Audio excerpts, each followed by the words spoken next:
because I always get asked by people, how do I create a dialogue between two people? I just want to, have a couple of characters talk to each other. And to be honest, it's one of the most simple things you can do in Cartoon Animator 4. So we're gonna walk through that a little bit today. I'm going to show you a little script that I've created here, and I'm going to walk you through a live demo that's going to cover all the stuff in this little outline here. If you can see, you've probably already read this, and if you haven't, then check it out right now. If you have, yeah, okay. Before we get started here, a couple things about webinars in general. We will have a Q&A session at the end of this today's webinar, as always. So if you have any questions, put your questions in the Q&A section of your Zoom panel there. Okay, I'll be answering those questions later on at the end of the webinar. I'm not going to be answering questions from the chat window, but I may be putting links in the chat window at various points.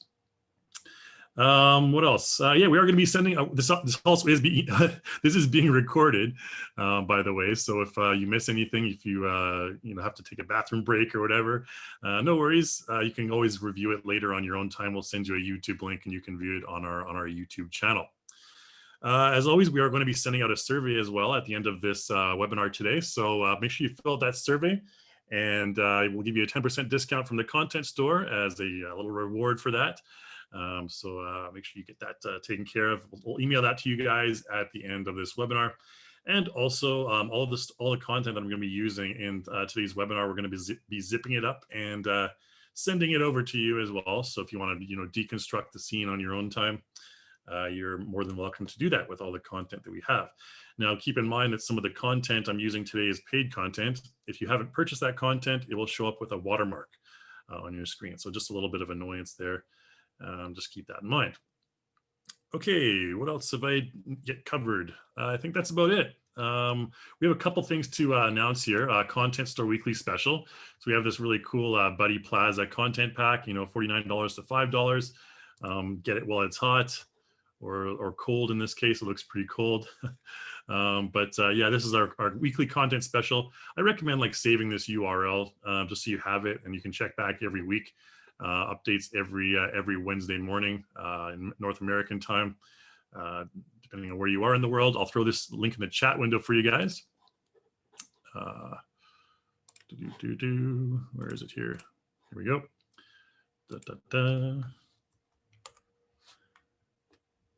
Okay, there's the link in the chat window for you there for the weekly special. Highly recommend picking up stuff at a discounted price. Why not, right? We'll close that down for now. And I also wanted to mention as well that we're in our last month now for the Animation at Work contest. So we already have a whole ton of entries here. If we go over to entries, you can see we have 4 different pages of entries, all kinds of really cool stuff here. So get your stuff in before October the 5th. And we will be having a lot of different prizes you can win here. You can check this out. All kinds of cool, funky stuff to win and, get recognition, and so on and so forth. Okay, I'm going to throw this link in the chat window there as well. And we will go from here. There we go. Okay, cool. I think that's about all I wanted to cover right now. Like I mentioned, there is going to be some content that I'm going to use that is from the content store. So we'll I'll probably provide links for that a little bit later on.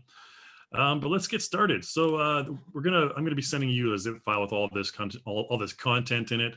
It's basically some really cheesy dialogue script. I just looked on the internet for funny jokes and I found this stupid joke. So don't kill me for this lame joke that I have here. There's a dialogue here. You can use this as a dialogue template. I think I just used the Microsoft Word, not dialogue, script template rather. Use this template from Microsoft Word, I think it was. The Lame Joke by Kai Deneuve. I'm going to just go ahead and play this. So we're not going to go through the whole script. I'm just going to go ahead and play the final video for you. And then we'll get to deconstructing it and talking about how to create the easiest and simplest way to create dialogue between 2 characters. Okay, so let's go ahead and play this video. Hey, hello, my fine hot dog vendor friend. Can you make me one with everything? Greetings, weary traveler. Alas, to be one with everything takes years of deep meditation. I meant on my hot dog. Ah, yes, of course, sir. Here you are. Thanks. Now, what about my change? Change comes from within, my hungry wanderer. You need to search for something. You need to find your inner peace. Oh, I've got my inner peace right here. So how about my change back? Ah, there is no need for violence. It seems that your change has found you. Safe journey, my insatiable soul searcher. Will you be on your way now?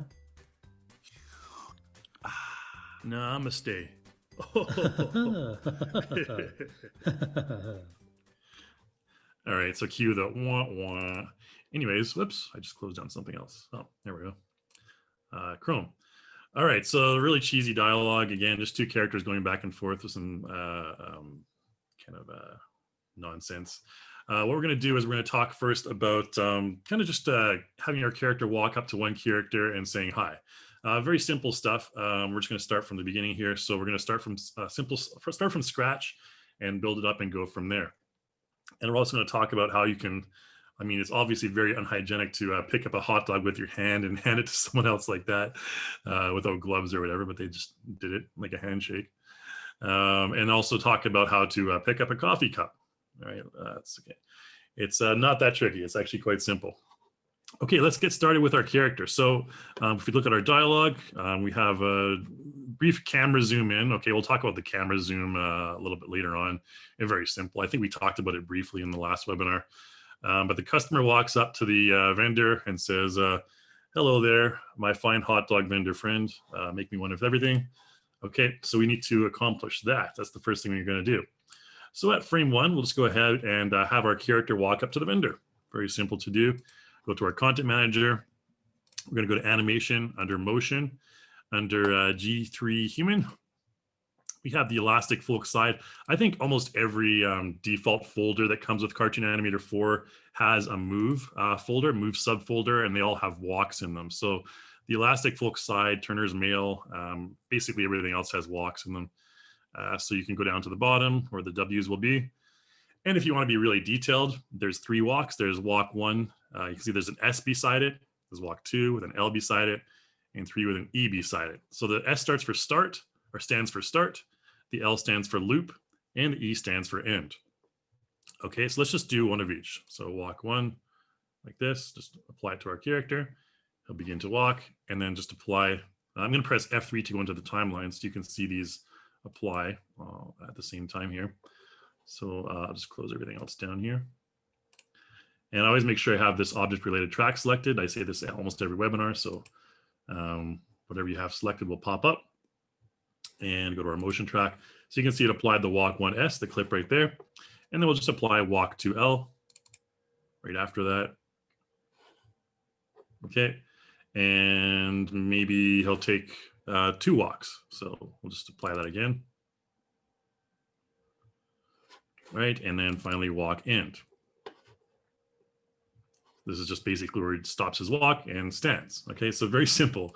Now what I need to do here is as soon as my character takes his first step, we're going to move him to the point where he takes his last step, which is right here.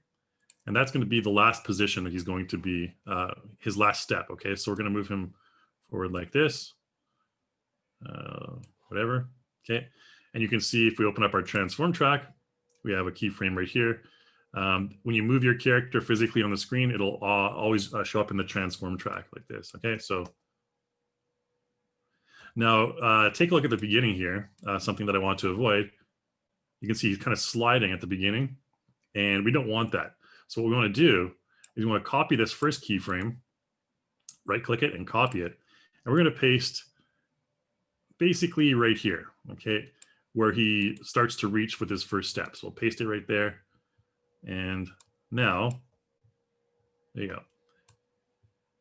He won't move until he takes a step, okay? So boom, okay, right there. Very simple. That's a simple walk cycle, having our character walk forward. And that's really as easy as it is. Okay, so what we're going to do now is we're going to show a hi. Our character just says hi. And this is where he starts the dialogue. So the way to do it is, and then customize the body motions according to the dialogue. So what I'm going to do is with our character selected, Every kind of talking point, every dialogue point in our script, we go over here to create script on the left toolbar there. Okay, so create script. Now you have the option to record your own voice. You have the option of using text to speech. You can use a WAV file, which is what I'm going to do. And you can also use a cartoon script, which is saved from previous versions of Crazy Talk or Cartoon Animator. I'm just going to go ahead and use the WAV file. So as he kind of approaches at the very end, we're going to use the WAV file here. And let's go to the correct webinar folder here. Dialogue, and we have, see, all kind of categorized here, all set up. C01. So C01 is customer 01, sequentially organized. Let's go ahead and press open. Hey, hello, my fine hot dog vendor friend. Can you make me one with everything? Cool. So there's our first line of dialogue. And I'm going to hold the Alt key and scroll out just to zoom out a little bit on my timeline here. And you're probably wondering, hey, where did the audio clip go? Or where is all the data from the audio clip? Well, let's close down the transform and motion tracks, and let's focus on the face track now. And you can see in the face track, we have this clip right here. This is our Visine clip. If I twirl down the voice clip track, you can see a couple of things here. This is the audio wavelength. And you can click and drag like this. And below that are all the different keyframes for the Visine. So the Visine is basically the way your mouth moves to certain shapes when you're talking. Okay, so if I'm like, I don't know if you can see my face right now, but if I go ooh, like the shape your mouth makes when you go ooh, it'll be like a ooh kind of sound. We'll find it down here. So let's go ahead and there's probably one right here. Yeah, woo right here. So you can see that's the shape our character's mouth makes when he's going woo. Okay, so we can double click on that. We can change that to, whatever we want. O, I, J. Okay. Now, in this case, it doesn't really matter the level of expressiveness because it's all just sprite based in this case. So we'll just leave it at a woo. Okay. That's just going to be very basic. Hey, hello, my fine hot dog vendor friend. And then you can just kind of scrub down your timeline and see which keyframes are where. Can you make me one with everything? And maybe we don't want him to have this kind of mouth shape at the end. So if we want, we can just double click in the lips track here and then just use a none. Okay, and that'll take it back to our original neutral expression. Don't worry about the expressiveness in this case. Doesn't matter for this type of character. So can you make me one with everything? And I think that's fine. The advantage of having 2D animation with these sprite-based mouths is that the animations don't have to be super detailed. Like you can just get by basically doing this. If you want to have like a lot more detail, of course, you can go into the morphs and everything like that. But this is kind of okay for what we're going to start off with. Okay, so that's where we have the voice clip and the voice wavelength and the Visine keyframes. Now, if we wanted to add more expression to that, we can go and twirl down the facial clip. And you can see here we have head, face, and eye. Okay, now there's a couple things here. I'm just going to go ahead and with the very first type of animation I'm going to show you is using the facial puppet tool. And this is a tool I use all the time, to be honest, because it's kind of like the lazy man's way of animating. You can just animate with your mouse movements. So I'm going to go to the very first frame, which is frame 74 here. And I'm going to go into the facial puppet tool or face puppet tool. Okay, you can also use the Control U hotkey. So I'm going to select that. Now in the face puppet tool, I'll give you a brief overview of it. There's a number of different facial animation profiles that you can choose from. Youthful, attractive, wicked. These are all kind of just weird categories for just different types of like Goofy, for example, has more of a goofy, stronger look. You can experiment with them on your own time. I'm not going to spend too much time on this, but we're just going to go ahead and use this regular youthful man one. And there's smiley, there's angry, there's sad, and there's happy, and there's scared. Now notice each one has a key beside it. So W, E, R, T, Y. So Q, W, E, like your QWERTY, basically the top row of your keyboard. You can change these. You can go like W, E, R, W-E-R-T quad. Okay, so what I'll do now is I'm just going to go ahead and just use like this happy, smiley one, okay? And I'm going to zoom in on my character's face. I want to get more facial detail on this. And I'm going to go ahead and preview. And you can press space to start the preview. And there you go. You can move your character's head around like this. I can look over that way. And, you know, pretty basic stuff. It just basically follows your mouse movements. Now, keep in mind that wherever your mouse is on the screen, if I press preview, wherever my mouse is on the screen, that's where the kind of center of gravity or center of puppeting is going to be. So if I put it right on his nose, for example, I press space, notice that it'll have that little crosshair right on his nose, and it'll go around his nose. If I go like down here, for example, you know, it'll be the same thing over here. Okay, so what we're going to do is we're just going to create a quick puppet animation of our character talking to this guy. Now, with the facial puppet tool, you can use these presets, but you can also customize them as well. And I'll talk about that a little bit later. But for now, we're just going to go ahead. We're not going to worry about this right now. We're just going to go ahead and record. So when you're ready to record, press record. Put your mouse where you want it to be, and press space. Hey, hello, my fine hot dog vendor friend. Can you make me one with everything? Okay, so what I did there is I just moved my mouse a little bit and created a kind of like a natural Hey, hello, my fine hot dog vendor friend. head dialogue. And now you can see what's happening is now our Visine keyframes, this one's a little bit, it's more exaggerated because we have a smiling. So he's every Visine keyframe is now kind of morphed into a more smiley Visine keyframe. Even our woo ones, like we had before. If I go back to the woo, where is it here? For example, this one, it'll be like at least it'll still be able. You can see it's a little bit smiley on the top there. Okay, so your keyframes in your face puppet tool will modify the Visine keyframe. So that's the way you start. You start with the dialogue or the voice clip, and then you move on to the facial clip and do the animations. Now, just to deconstruct here a little bit in the timeline, you can see there's all these keyframes under head, face, and eye. Now, don't be don't be intimidated by that at all. What you can do is basically these keyframes are there and they're automatically placed there from your facial puppet tool. So there's a puppet clip here, and all those keyframes are there as a result. So don't worry about that. You can take away these keyframes if you want, but basically the head is animated using the head movement right here, the face, and we'll talk about that a little bit later as we go along. But that's the simplest way to animate your character's face, okay? So you can see we have a puppet clip that's a little bit longer than the talking clip, doesn't really matter, but we play back. Hey, hello, my fine hot dog vendor friend. Can you make me one with everything? Okay, good enough. That's good enough for me. So below that, below facial clip, we have facial motion.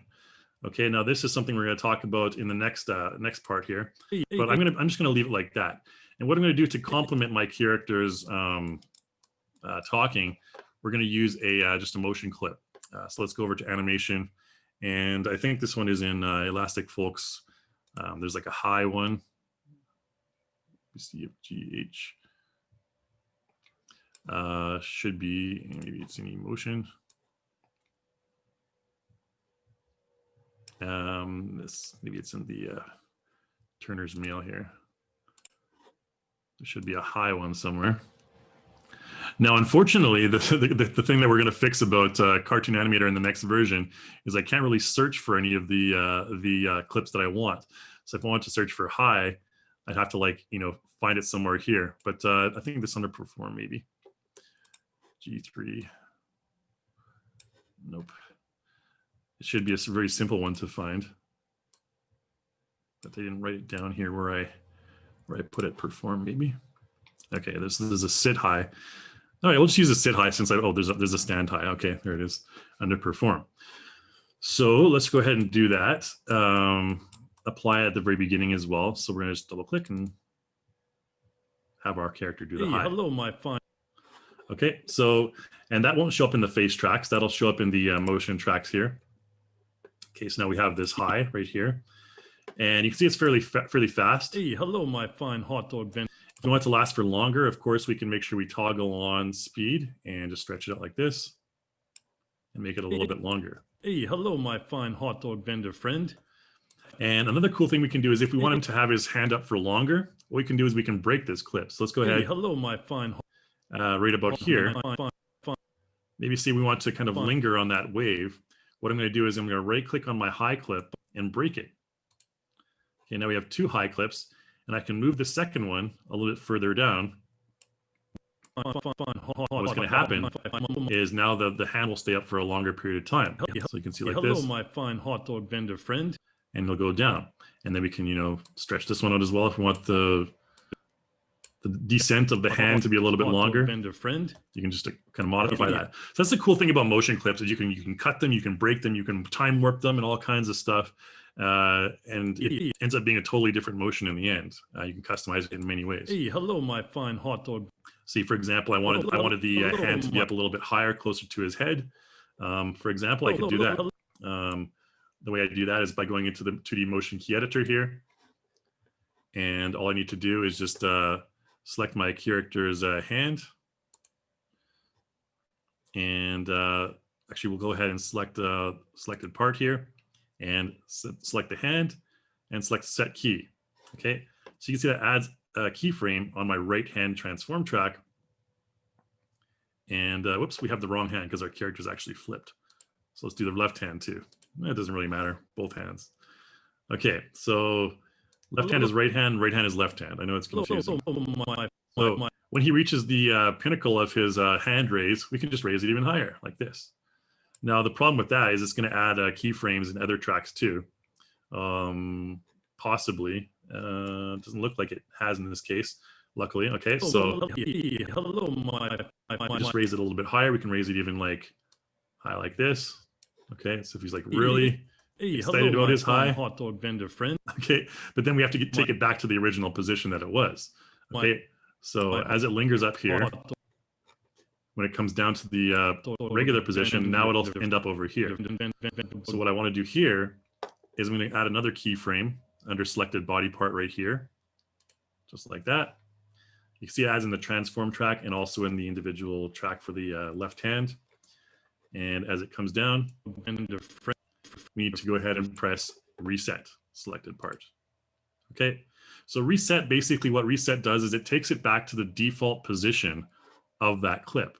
Okay, so this is, now it'll be higher, and then from here to here, it'll go all the way down now. Okay, so we have hello, my fine hot dog vendor higher friend. wave and going back down. So that's another way you can really customize your motion clips. I love customizing motion clips. It makes animation in Cartoon Animator so easy. And if you get used to it, it's really, really helpful in the end. Okay, next thing we're going to do. We have, what does he say here? Let's go to our next item of dialogue here. Greetings, weary traveler. Okay, so now the vendor is talking. So after this guy finishes talking. Hot dog vendor friend. Okay, and now our vendor's turn to talk. So let's do the same thing here. Again, the process that I normally follow, do the script first. So create script, wave file. We're going to use vendor 01. Greetings, weary traveler. Everything. Oh, whoops, that's a little too early. He had a pause there. Okay, so if you add it too early, you can just go to your face clip right here. Greetings, weary traveler. We want to click and drag this Visine clip right here a little bit later on. Okay. The friend, can you make me one with everything? Greetings, weary. Okay, still needs a bit more delay in there. So, can you make me one with everything?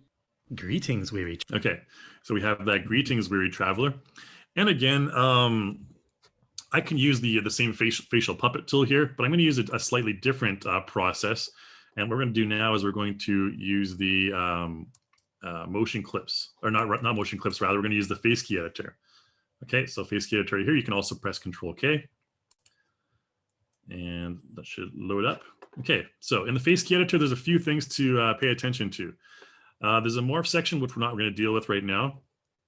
But you can see this gizmo of our character's head.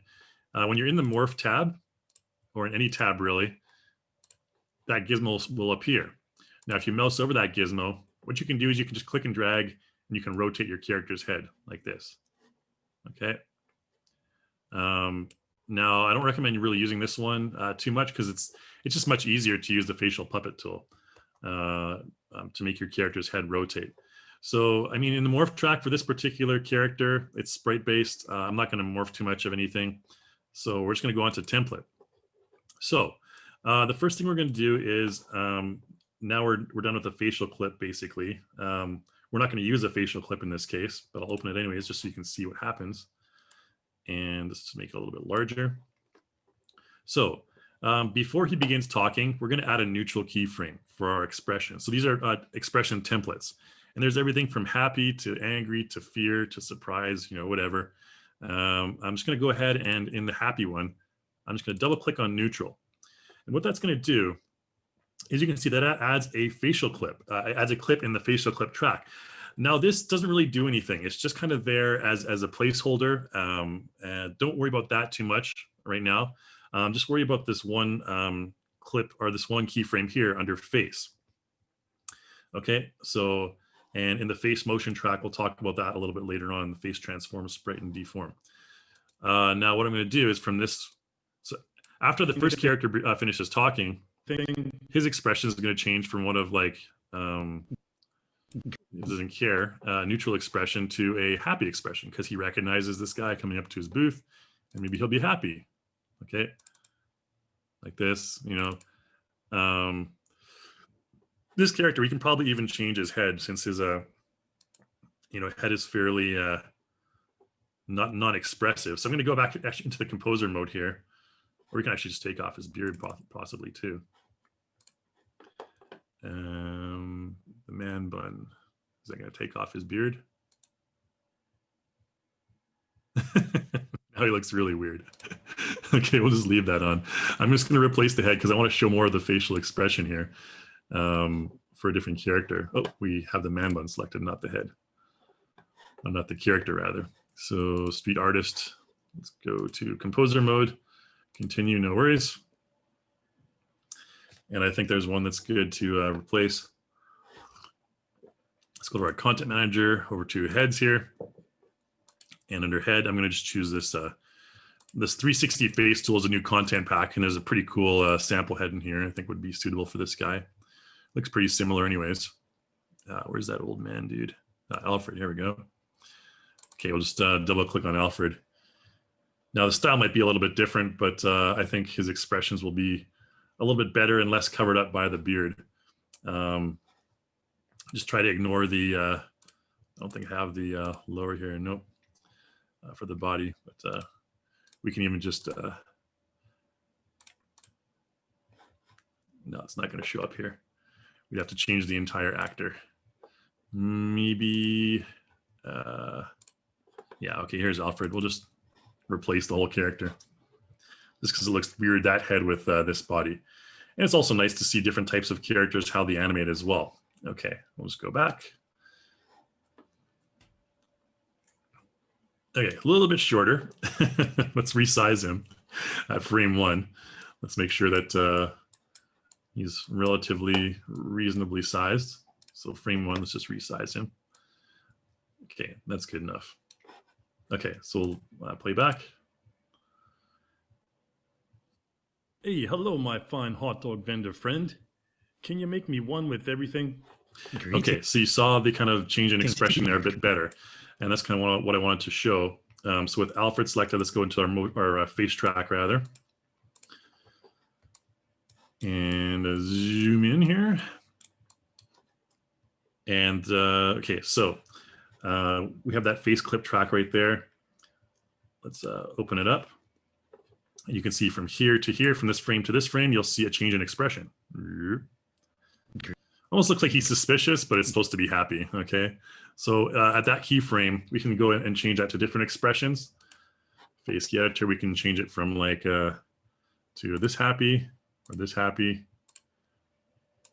Okay, they all look pretty similar in this guy's case, it seems. If you were angry, for example, there's an angry one. You know, suspicious, sad, kind of. We'll just use a happy one, okay? You can see that one looks good, okay? So from here to here, and maybe that's a little bit too long. It takes too long for his expression to change. What you can do is you can click and drag that keyframe to make it closer like this. Greetings, weary traveler. Okay, so then I'll just double click and add a keyframe there. And notice every time I add a keyframe, it just extends this facial clip track. And this is because you can save all this stuff as your own facial clip. We'll talk about that a little bit later as well. But here we have this. Greetings, weary traveler. Okay, so maybe after he says that, he goes down to a little bit less of an expressive happy. So then we can change this from this happy to like maybe slightly less happy. So you can see the expression on this character, because it's using morphs, because it's using deform rather, it's actually changing the, you can actually change the expressiveness. So expressiveness down, expressiveness up. Okay, so that's one kind of technique I use to just kind of mix up the facial expressions. So here to here, very happy. Greetings, And then here to here, a little bit less happy, but still happy. Okay, so we have this. Greetings, weary traveler. Alas, to be one with everything. All right, good enough. And so that's nice. Let's go ahead and work with that. Now all we need to do here is maybe just add some body animation on there as well. And there's a number of various animations you can use in this case. So as he begins talking, we can just use Elastic Folk's side. And there's different ones called like talk and point and stuff like that. I like to use this talk one, fairly simple. Talk S, talk L, talk E. I think you know what those stand for. Start, loop, and end, in case you weren't here at the beginning. So as he's talking, we'll just have him do this stuff. Greet. Okay, now he has both hands out like that, which is fine. If you don't want that to happen, what you can do is at the very first frame, we'll just actually deal with this in a sec. I'm just going to do the loop first. So we'll just throw the loop on. Greetings, weary traveler. And then the end.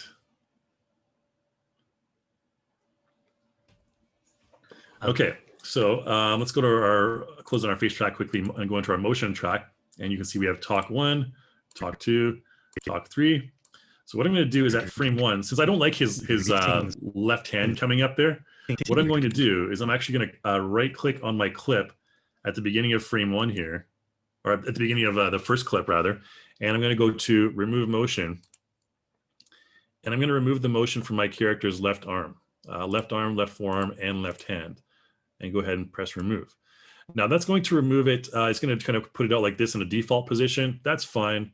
We can just fix that by going back to the 2D Motion Key Editor and changing that position of the shoulder to something like that. Okay, maybe a bit more natural looking, like this. Okay, cool. So we have this, and then let's just go ahead and press reset here for the full body. Okay. Remember, like I mentioned here, that'll reset everything back to the default. And then here to here, we have this.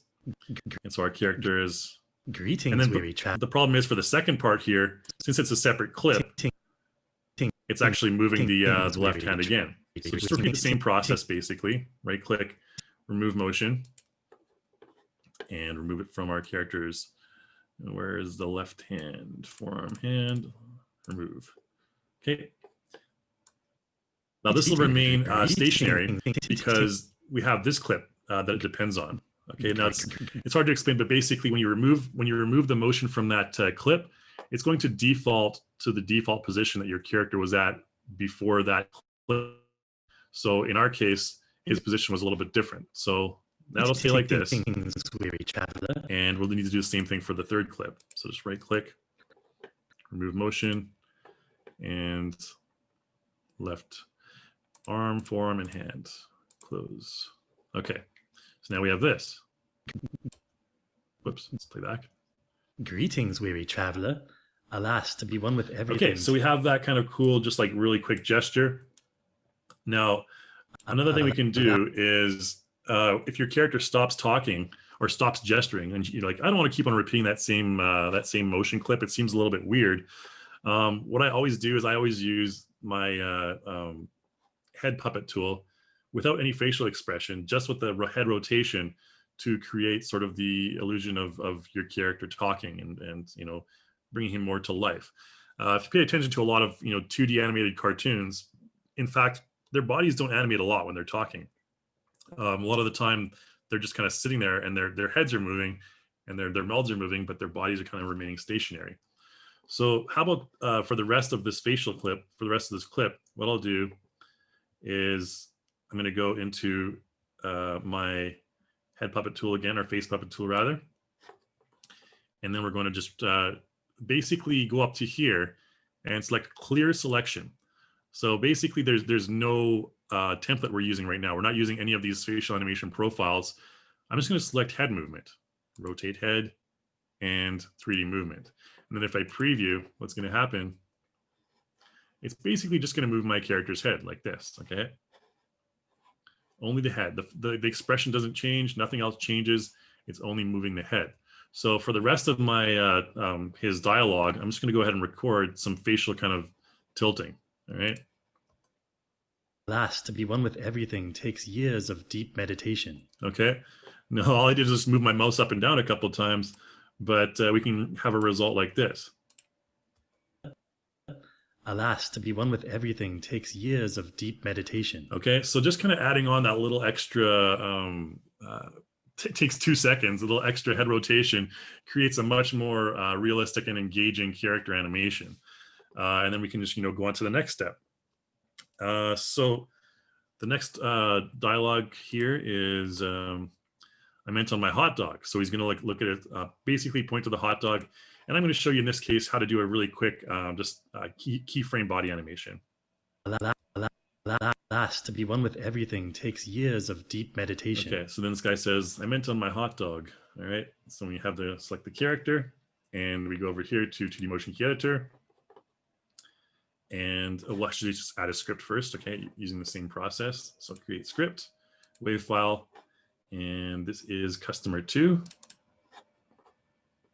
I meant on my hot dog. Okay, so when he says that, I'm just going to have him point to the hot dog.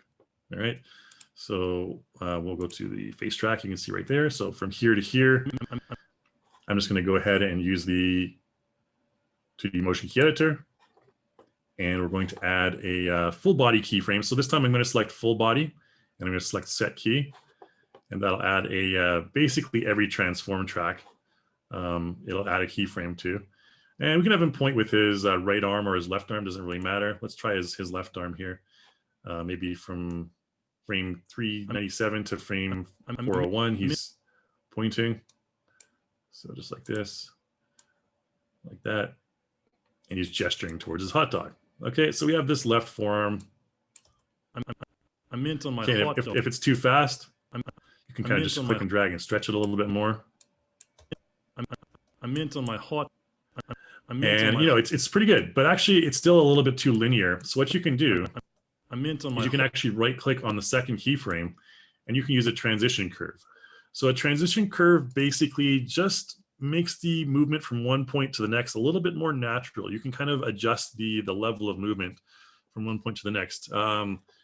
So one that's like very commonly used is smooth, which is basically if you use like Premiere or like video editing software or animation software, it's ease in, ease out, or like After Effects, for example. It's ease in and ease out is the smooth one here. Okay, so I select smooth. It'll kind of be a little bit more natural. Okay. On my hot. And another one you can use is which one is it? The damping one. So if you use the damping one, what's going to happen is his hand will go a little bit further than it's supposed to, but then it'll come back. So you can see the damping. It'll go like a little bit further. Right here is the maximum level, and then it goes back down to the original position. So I like to use damping for motions like this because it looks a bit more natural. I meant on my hot.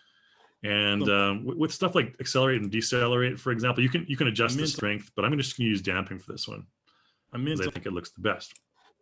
And then we can have him gesture, and if we want, we can change the hand sprite. Okay, this is a sprite-based character, sprite-based hands.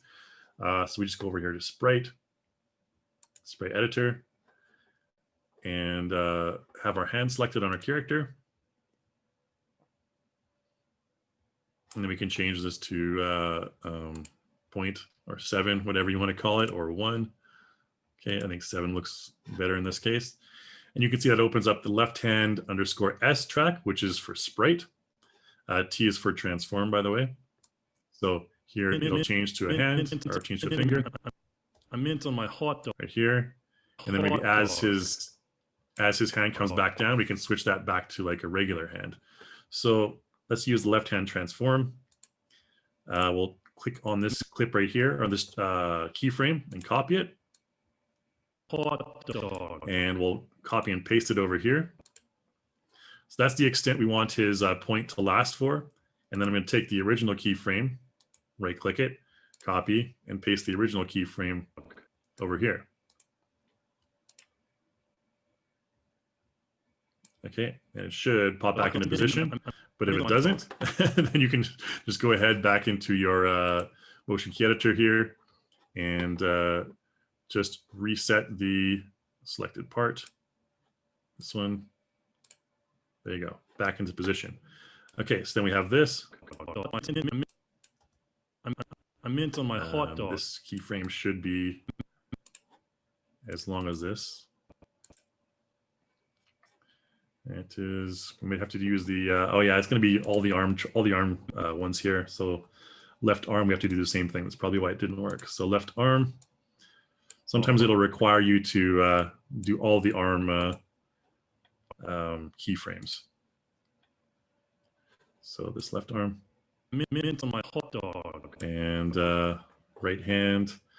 And in this case, I might have done the hip as well. So you can actually copy them all and paste them all. This should work.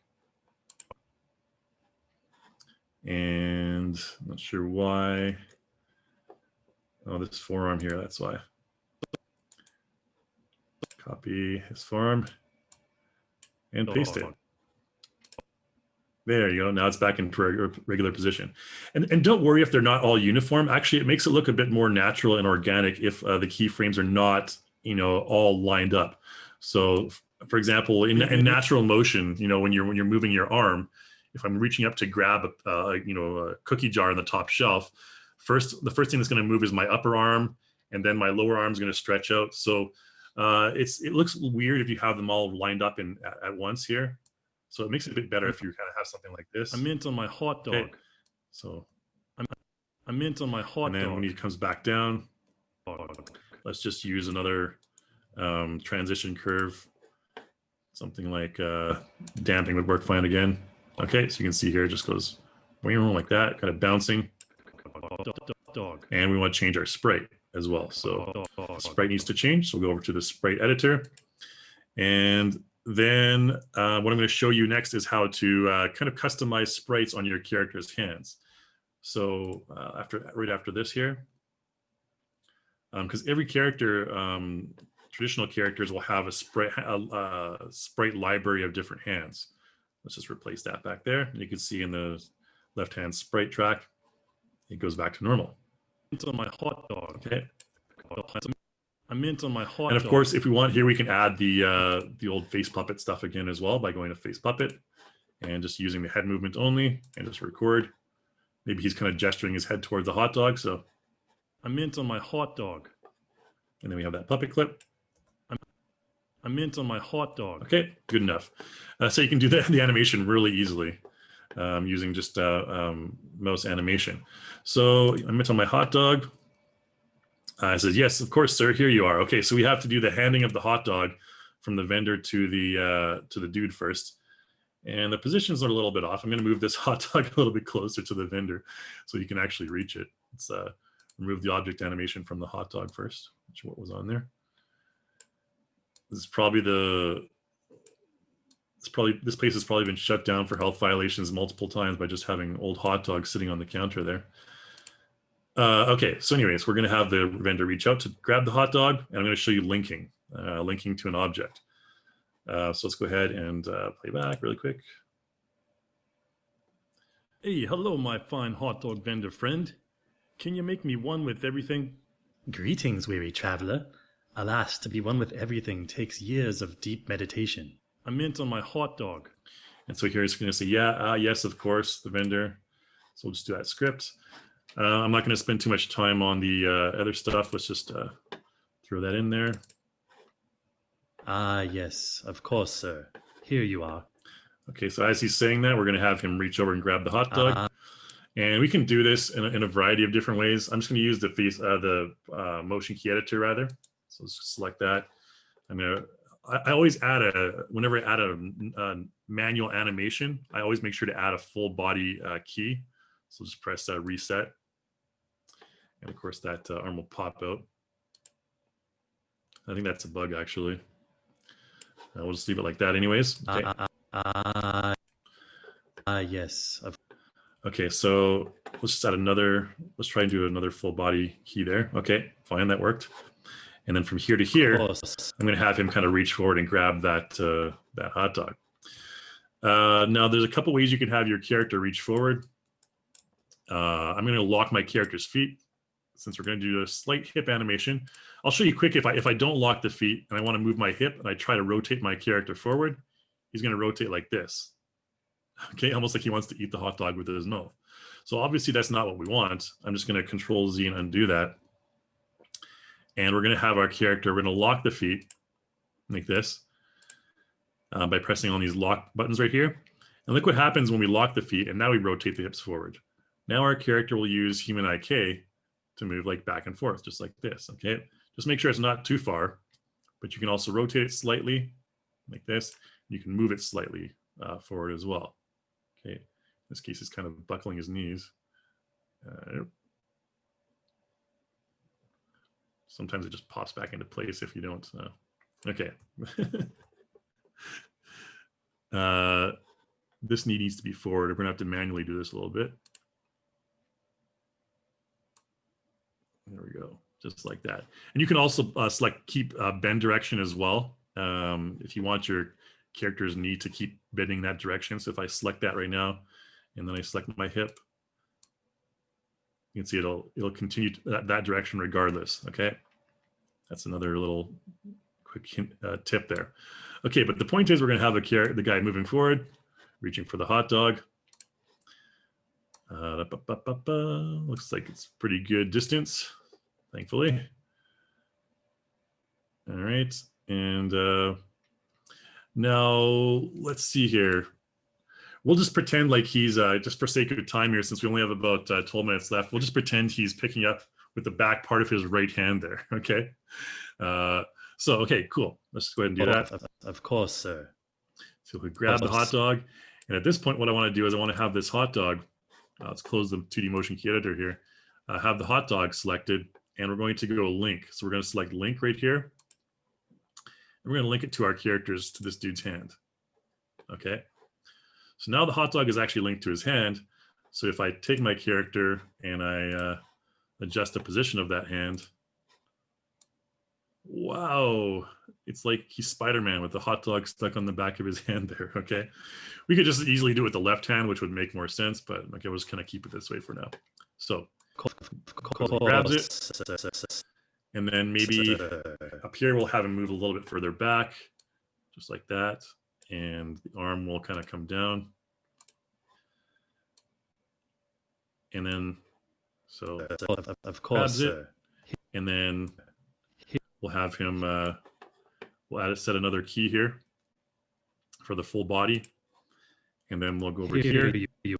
As he's saying, here you are. Here you are. We'll have him reach towards the dude and hand him the hot dog.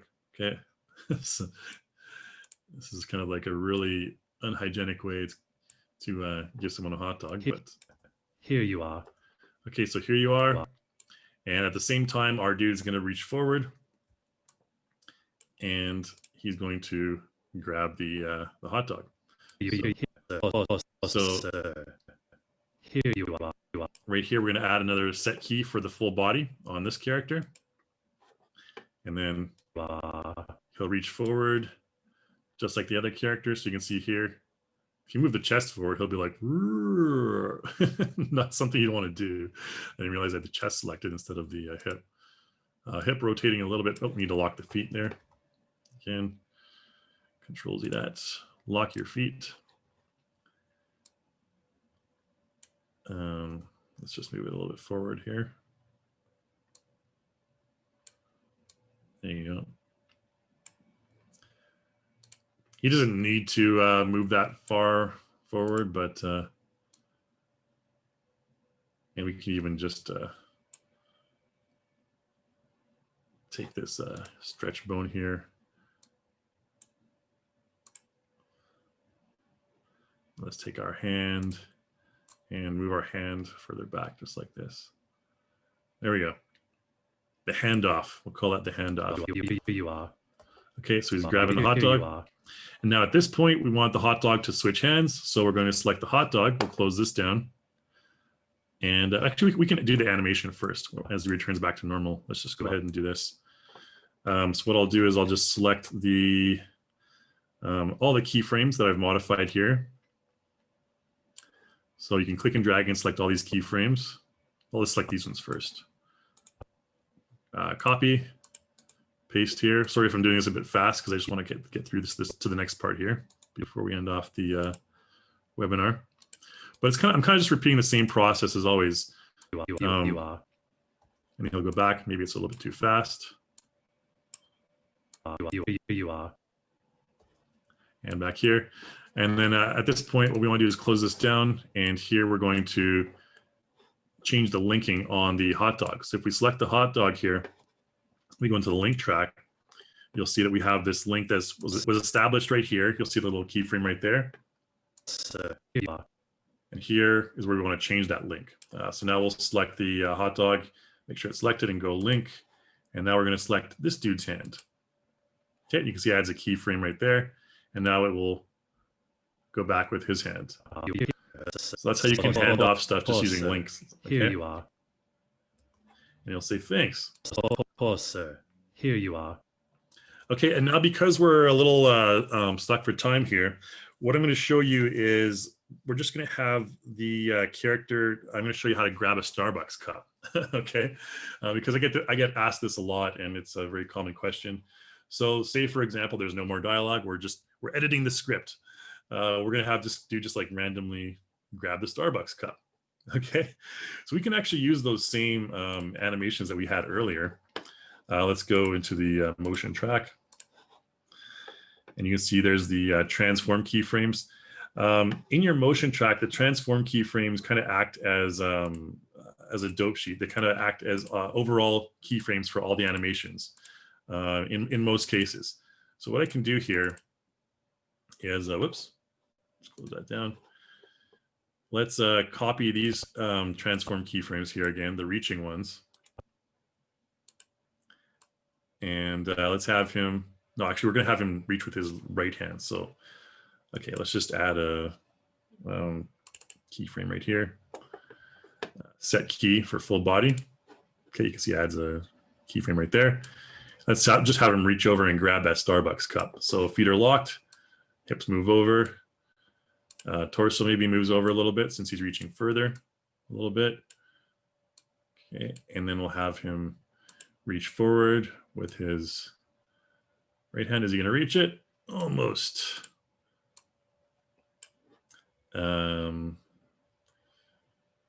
Yeah, normally you'd have him take a step forward probably, but we're just going to have him like just really lean over. Do like a Michael Jackson lean. All right. I'll be like, check out my Michael Jackson grab.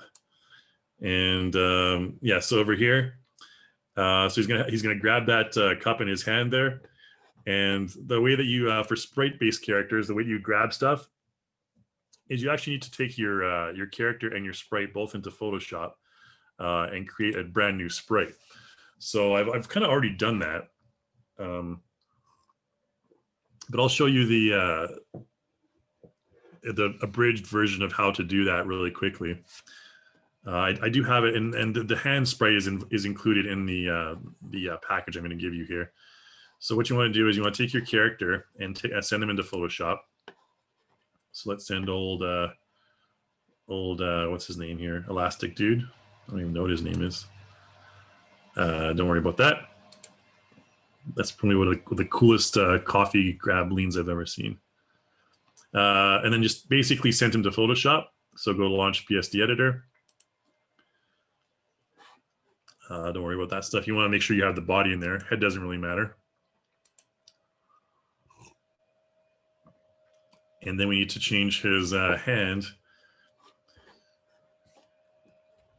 So to his head. We don't need his head. Okay, we'll close that down.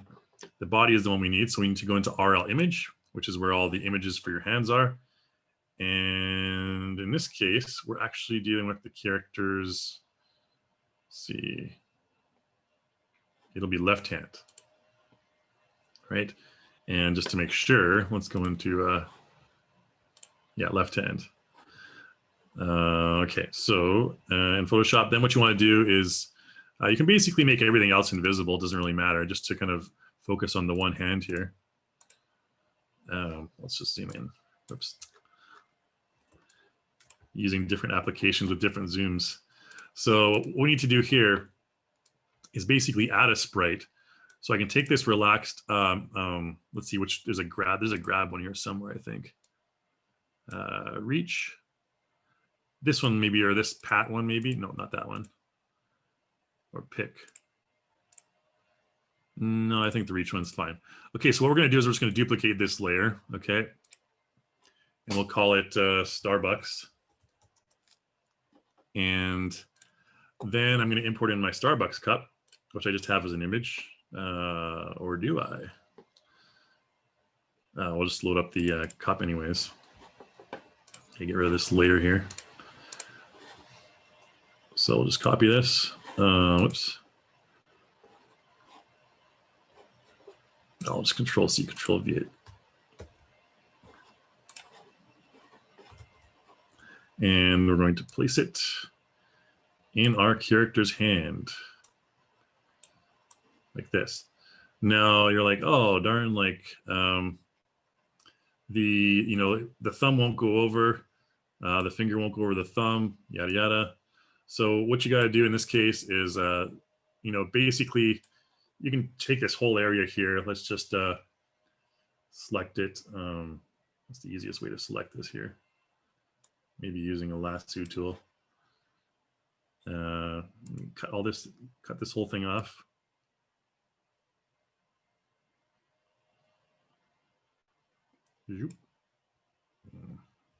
Oops. Oh, we need to make sure we have the right layer selected. Starbucks.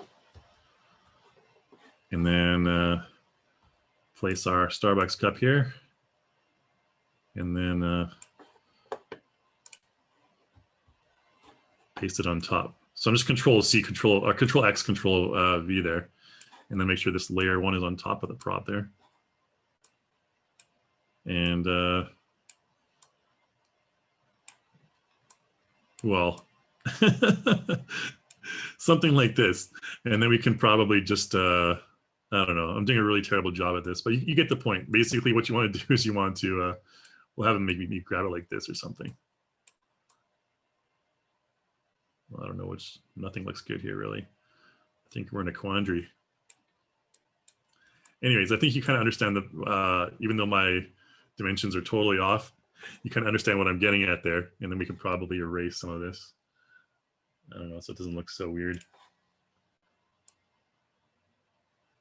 Maybe that makes it look even weirder, I don't know. Anyways, we'll say he's kind of palming the Starbucks cup like a basketball or something, okay? That looks fine. Ideally, you want to have the pink fingers over here a little bit more. Something like this. And then just like outline the pink. I'm doing a really crappy job here. This is ideally, what you would kind of get to. Looks like a Muppet hand. Okay, anyways, the point is that we now have a new prop, or new layer rather. So what I'm going to do is I'm going to select all three of these layers here and merge them. Okay, right click and merge layers. And we'll just call it cup holding. And the dimensions might totally be off as well. And then just go ahead and file and save. And our character is now going to update into Cartoon Animator there. And he's going to have a completely new sprite with a Starbucks cup in it. So if I go to my sprite editor here and select my hand, we'll see if we can replace that with a replace that hand with a sprite. There you go, cup hold. And the angle's all weird and stuff, but don't worry too much about that. Actually, you should worry if you have more time to do this, but go back to stage mode. And as our character places his hand in front of the cup, so where is that? About here. What we're going to do is we're going to replace that cup. So ideally, you want to have it look exactly like this. So what I'm going to do is at that exact position there, we're going to replace the sprite of the hand. And you can see it's our left hand. And we have the Starbucks cup. And then, okay, so the dimensions are off a little bit, everything like that. What you can do is you can just go ahead and motion key editor, rotate it just like this. Okay, and obviously you'd want to have the dimensions correct, but at this frame, what's going to happen is we have him reach, and then at this frame where the sprite changes, that's where you want to make the other Starbucks cup invisible. So here you just go and make it invisible. Okay, just like that. So the old switcheroo, you can see his wrist is really messed up, but you get the point. So that's how you kind of pick up things, pick up items in Cartoon Animator. Because everything's 2D, you don't really have the option. I mean, your character is a two-dimensional entity, so you don't really have the option to take different parts of your character's layers and move them in front of other objects. That may be something that we'll have in the future, and I hope we do, so we don't have to do stuff like this. But right now, that's the workaround. Okay, so you always, any object that you're going to pick up, you know, it looks okay, although the cup changes. His grip is really weird, and the cup changes sizes, but that's ideally what you want to do. Okay. So yeah, that's basically it. We're out of time now. I kind of went a little bit over time, but I want to get to your questions, guys. So any questions you have about anything I've done here, feel free to put those in the Q&A section there, and we'll get to those. We already have a few questions lined up, so I'd be happy to answer any questions you guys might have. And let's get to it. Let me just bring up my window here. Q&A, where is it? Here we go. Okay, now it popped up. Hey, how's it going, Phineas? Nice to see you again. Nice to meet you here again from Chiang Mai. We have people from all over the place. Man, it's got to be pretty early in Chiang Mai, eh? Yikes, early riser. Linda, a question from Linda is asking, how do we return a character to its starting position after a motion has ended? The wing motions leave me not in the starting position. I kind of demonstrated that a couple times. Hopefully I showed you that. I think maybe there's two positions that we can talk about. There's a transform position, or the position of your character, or your position of your characters, like body parts. That's the motion key edit position. So maybe you can kind of clarify, Linda, which one you're talking about. But basically, I'll show you really quickly for the character body position. Say, for example, let's just, I don't know. We'll let's bring another character that I can demonstrate on. Demo character. Oh, it's a cool character to bring in. I like these head tool bonus characters. Helsing, this guy looks pretty cool. I haven't even thrown this guy in yet. He's going to be our demo dude. Where is he? Oh, he went behind the scene. Here we go. All right, let's bring him over here. And let's set our project length to something beyond all the talking. Okay, so if we have, say we want to do the good old Japanese bow, for example. Just take our character, motion key edit. I'm going to add a keyframe for the full body. Again, any motion you do, always good to start off with adding setting a key for the full body here. So set key, and that's going to add the in the transform track there. Keep in mind that there's two different transform tracks, and don't let this confuse you. Very important to note. This transform track right here has its own tracks. Don't worry about that. That's only for your character's position change on the scene. Okay, this transform track is for your body motions. So let's go here and set a keyframe. I'm going to move my hands to my side since the Japanese bow is more like this, I believe. Any Japanese people can feel free to corroborate that. And then we'll go down to 745. And again, I have those feet locked. So what I'm going to do is just take the hip and rotate it down. Now, what I'm going to do is I'm going to take off stretch bone, keep bend direction, keep end effector angle, all these constraints on my character. And we'll just have it down like this.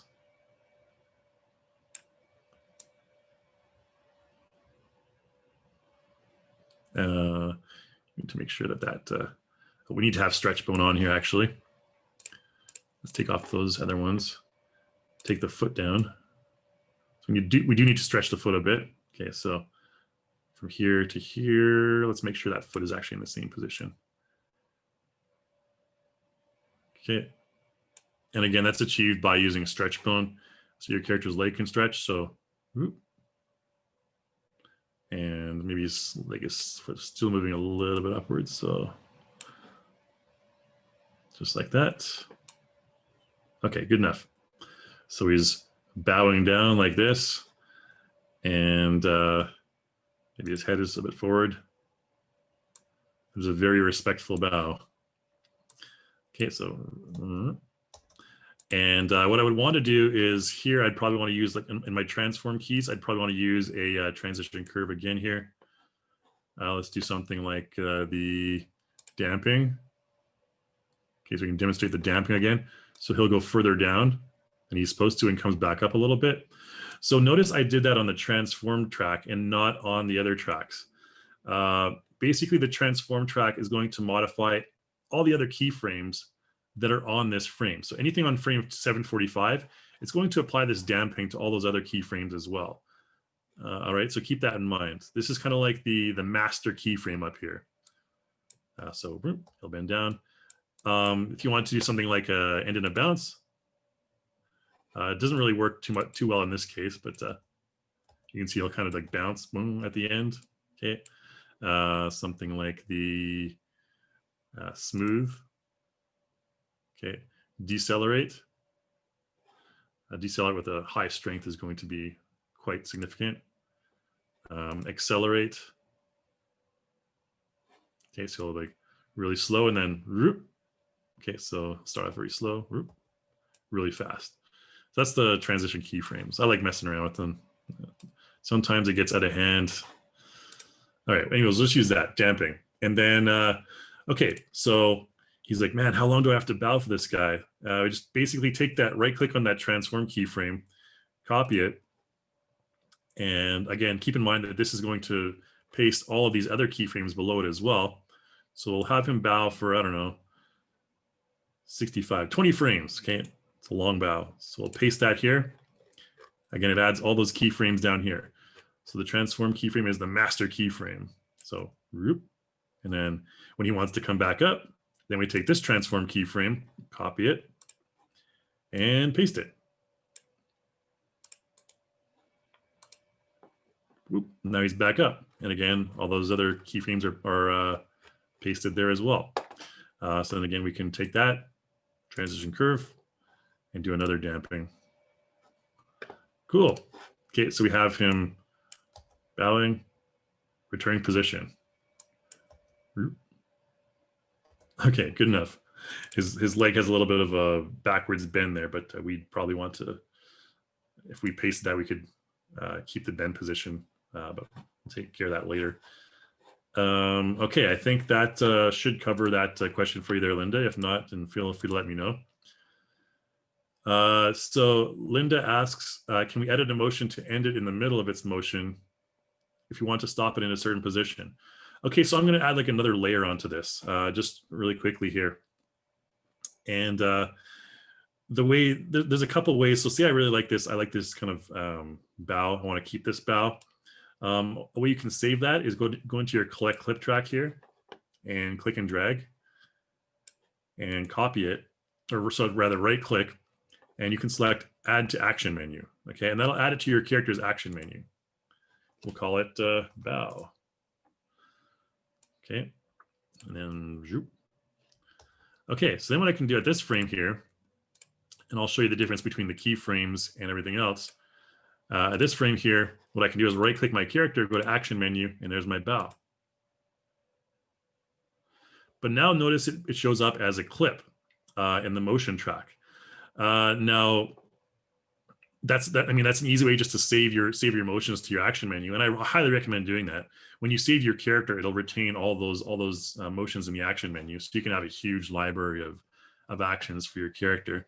But if you want to, modify it, you can right click on that, and you can select sample motion clip and sample all parts, and that'll just kind of don't worry about that. It'll basically add a bunch of transform keyframes, just like this.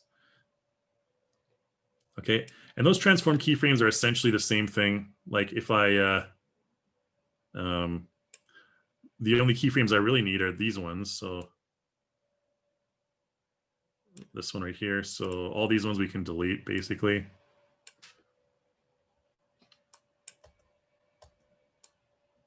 Or this one will need to be copy and pasted over here. And then all these can be deleted.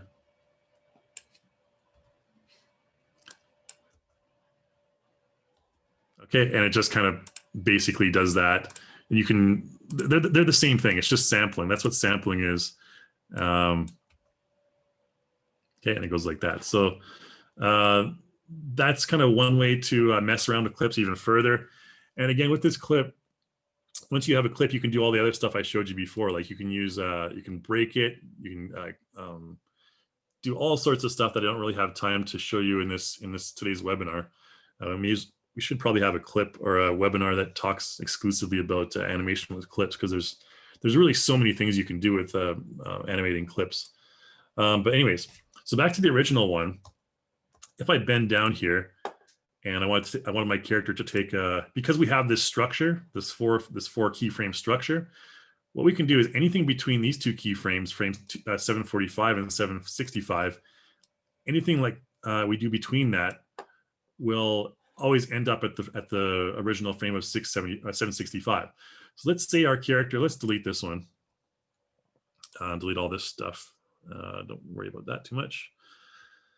And let's just extend this bow a little bit longer. So say he's like, oh man, how long do I have to bow for? And like in between, he wants to take a little brief look up. So say for frame 766, we can go to the 2D motion key editor and take only the head. Okay, so select the head just like this. And for selected part, we'll set a key. Okay, it's going to add in the head transform track. And he's like, he looks up briefly, like, and then copy that.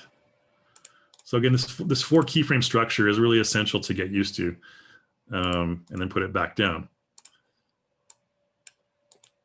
But notice everything else is going to stay the same. We're only going to have this brief look up during that time. So down, okay, not yet, and then goes back up. Okay, so basically anything within these two keyframes you can modify, and it'll always go back, because we've set what's called an absolute key, which is the same as setting a full body key. Okay, and you can also use reset. If I press reset though, it's going to take it back to whatever's in this keyframe. All right, so just keep that in mind. Okay, cool. I think that gives you a little bit more perspective on the recommended workflow for body animation, and the same thing goes for facial animation too, which is kind of what I did focus a little bit on that earlier, but not too much. Okay, so Ed asks, can you also include the link to the first session? It'd be helpful to watch these in sequence. They're not really in sequence, to be honest. They all just kind of cover different topics, but yeah, we'll send that link to you there, Ed. Hopefully we can send that to you. Also, the link is available in our YouTube channel as well. So if you go to our YouTube channel, the video's already uploaded there on the YouTube channel. Quickly go into that here.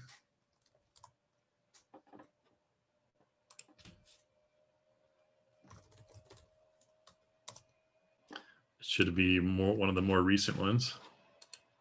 Oh, there it is. Thingamabob. It's the first one that pops up. Well, there's 10 people watching it right now. Not copy image. There we go. I'll throw that in the chat window there for you. Ed. Shoop. That's the link to the first one. Okay, let's get to the next question here from Erica. Can you break a motion clip and save one of the parts as a new motion clip and save in the library as a custom motion? Absolutely, you can do that. So if I took a motion, like a custom motion, let's save this motion actually. This turned out kind of nice. Click clip, you can go ahead and right click and you can select export. If there's no facial animation, you don't have to worry about perform. Just go to export. Export is body animation only. Export perform is both facial and body, okay? Or you can export the facial motion separate. But in this case, it's only body. So we'll go to export. And I'll export this just to my desktop. We'll call this Boward. I don't know. press enter and save that. So where'd my mouse go? Oh, there it is. So now we can go ahead and just apply that to any character. We can take John in here and we'll have them bow to each other. How about that? And then they can battle. John versus Helsing. All right. He's behind the table, man. Okay. John's looking pretty cocky, I think. Let's just remove his animation. So I want him to be in this position. And flip. Okay, so now I can apply that that motion to John, the bower.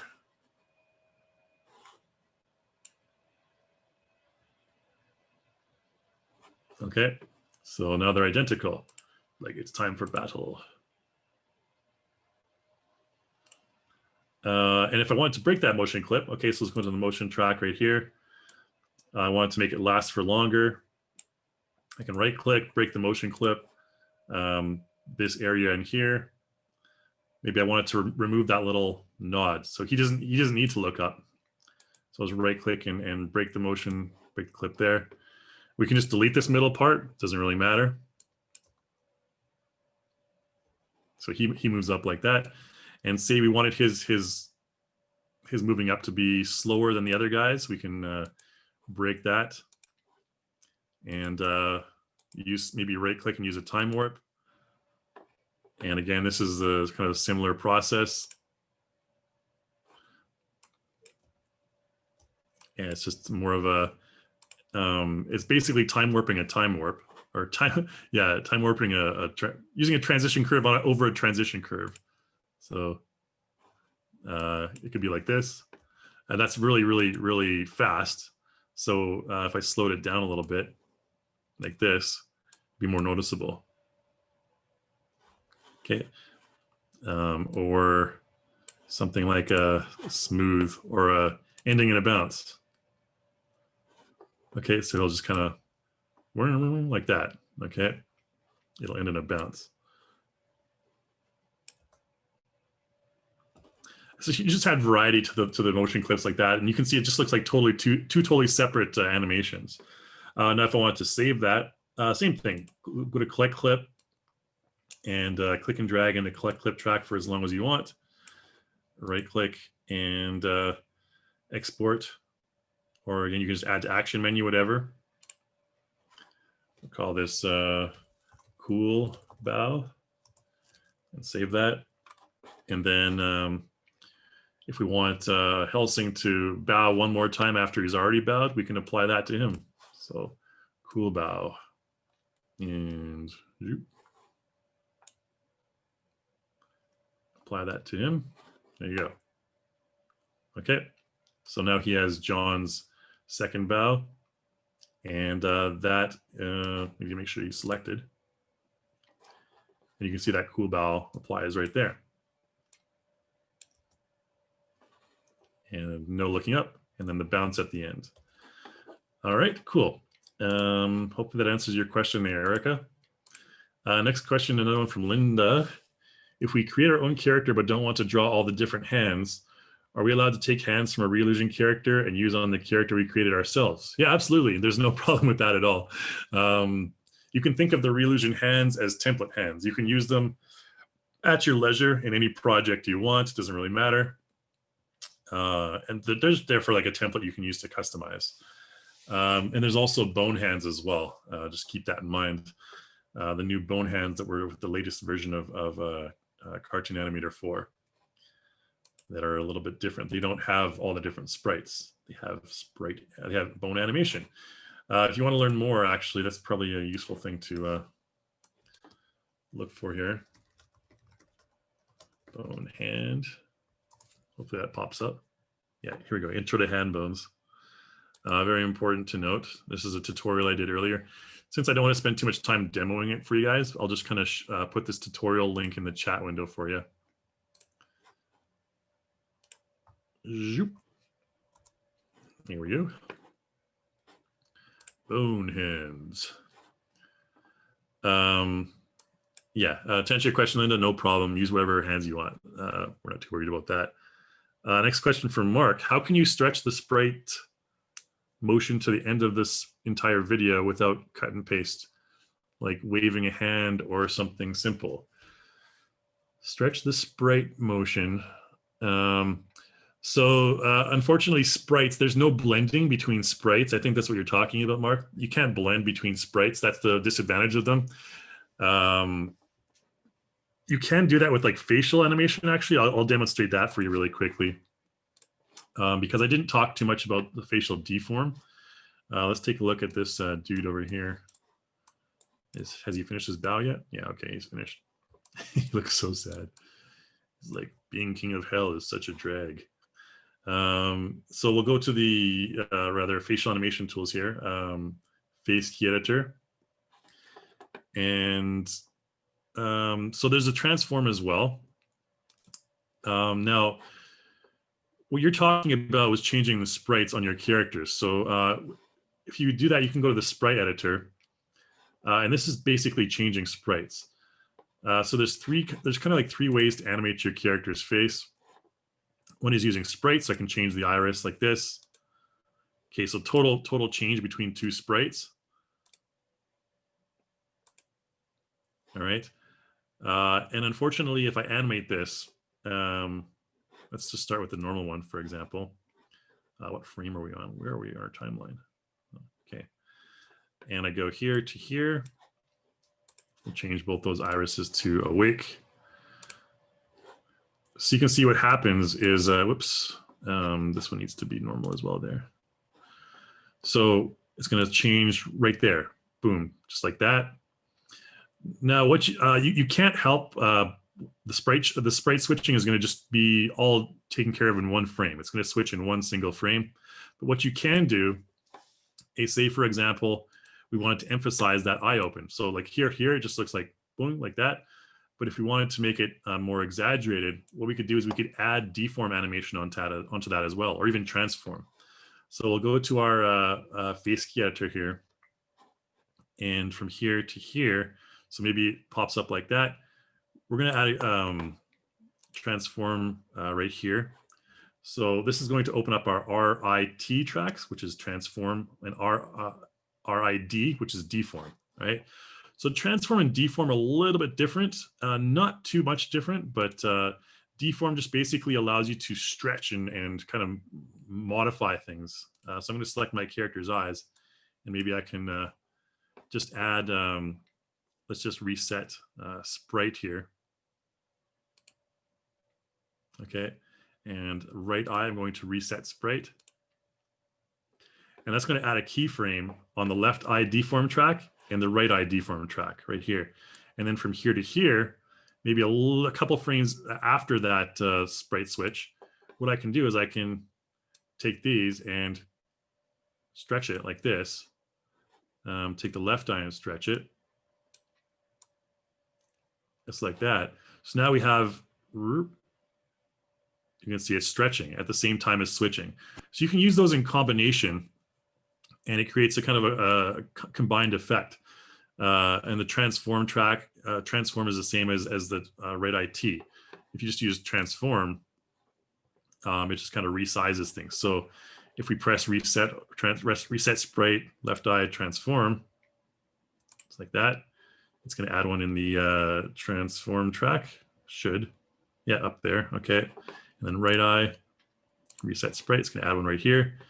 And then here. So at the same time they're getting bigger, we can also combine it with transform to make them larger slightly.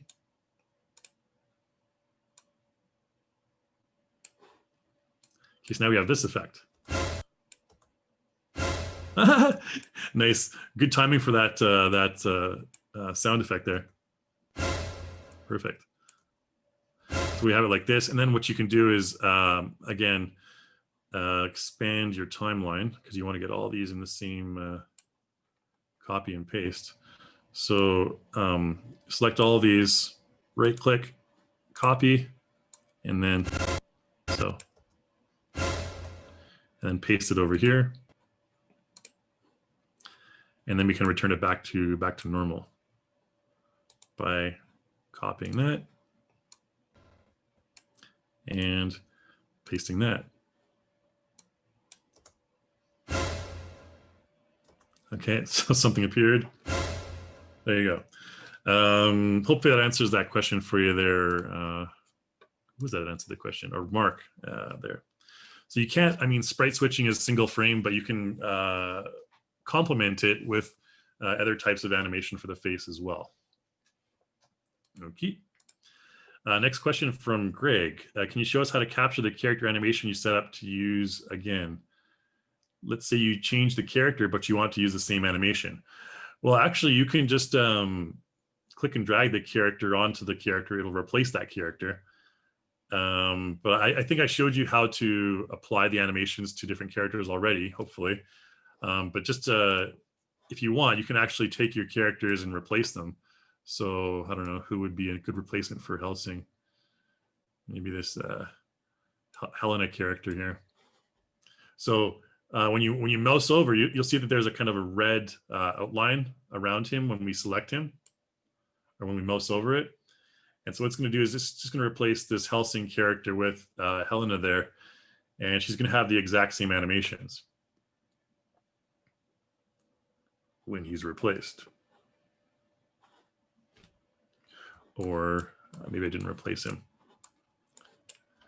Yeah, she kind of appeared behind here, I guess. But you should be able to basically click and drag your character over another character. I think I kind of clicked and dragged it in the wrong place there. And they would be replacing that character. Yeah, so if you'd like to replace this character, the motion result will be different. Yeah, no problem. We'll see if Jim has any sort of, see his interesting reaction. So this is his default position. Where was it? Okay, so here's his facial animation. So face track, facial clip, face motion, open all these tracks here. There you go. Zoom in on his face. I kind of like Helsing's reaction more. I think Jim's looks a little, he's, okay, not bad. But that's basically, you can just replace any character on the screen just by clicking and dragging them over. All right. Hopefully that answers your question there, Greg. Next question from Jen, or again, will you end up showing us how to position the hot dog correctly sometime?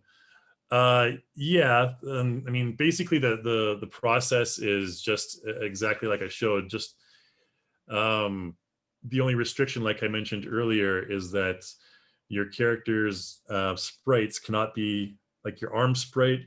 If there's an object in the scene, like a hot dog or a hockey stick or whatever, it cannot be placed between the sprites on your character, unfortunately. So you actually have to add that sprite to your character library, and you have to modify it like I showed earlier with the Starbucks cup to get the correct angle there and everything. It takes a little bit of trial and error, but yeah, it's not the easiest thing to do in the world, and that's kind of a little bit of a restriction. But hopefully, we'll kind of get that fixed in a later version, because it would just make things a lot faster. And that's kind of the point of having Cartoon Animator 4, is to just do really quick and easy and simple, fast animations.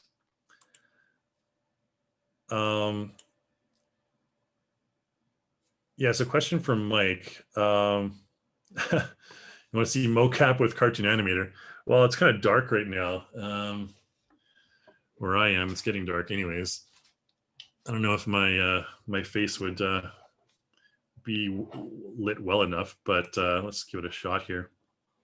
Facial animation with Cartoon Animator is really simple. Of course, you have to have the Motion Live plugin. Keep that in mind right here. That's this item right here. But I need to make sure I open up the Face 3D tracker before. So this comes with the Motion Live plugin when you purchase it. So you'll see my face. Okay, so that's basically the start of it. You load up the Face 3D tracker. Window always on top, sure. Let's make sure my face is always showing to the world. And so we'll just load up the Motion Live 2D plugin. And let's move this over a little bit. The zoom panel's in the way for me. All right, so Face 3D, just enable it, connect, perfect. So what we need to do first is we need to set a neutral pose, set a 0 pose for our character. So also make sure you select it down here, Face 3D. And then you can see set 0 pose is enabled. So 0 pose is just like basically like a passport photo. Just look at your camera like this. Where's my camera? There it is. Okay, so now it has a reference pose, and then just go ahead and preview.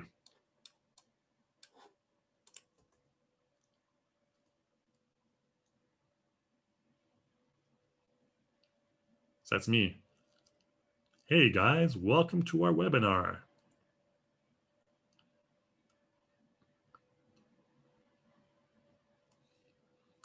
Okay, blinking. Where did I go? Oh, there's an animation loaded onto that. Oh, the bow. He's bowing. Okay. Yeah, you get the point. So that's the animation.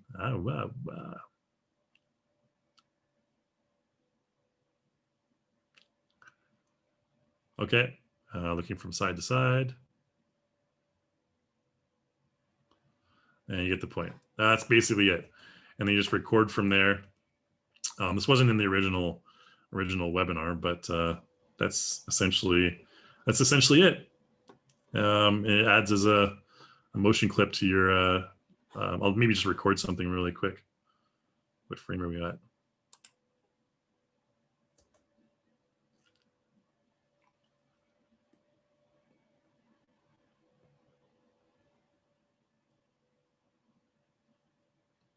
Okay, good enough. I mean, obviously the lighting condition is far from ideal right now. I should have more light facing towards my face, so it's kind of struggling a bit, but you get the point. We'll close this down. See you later, Kai. So it just basically creates this clip right here, this puppet clip, all the keyframes below for head, face, and whatever. Oh, and it was recording audio too, so you're gonna hear like me kind of smacking my lips as I try and smile and stuff. But anyways, that's kind of it. And then it creates that puppet clip, and you know what to do with puppet clips. I kind of showed you a bunch of stuff earlier, and so on and so forth. Yeah, all kinds of options there for you. And there you go. So next question from Gen. So the quick explanation of what you asked for before, I guess, but the hot dog, could you on that frame move it forward and resize match? Yeah, definitely. So the hot dog link, I mean, you can resize an object while it's linked. It doesn't matter. It's not going to affect anything else. The only thing that's going to affect the size of an object is if it's actually attached to something. And we don't we actually there's no attach really in Cartoon Animator. There's only attach in iClone. So with linking, I don't believe that it'll resize the item if I resize that. So let's try and maybe link something to this chair.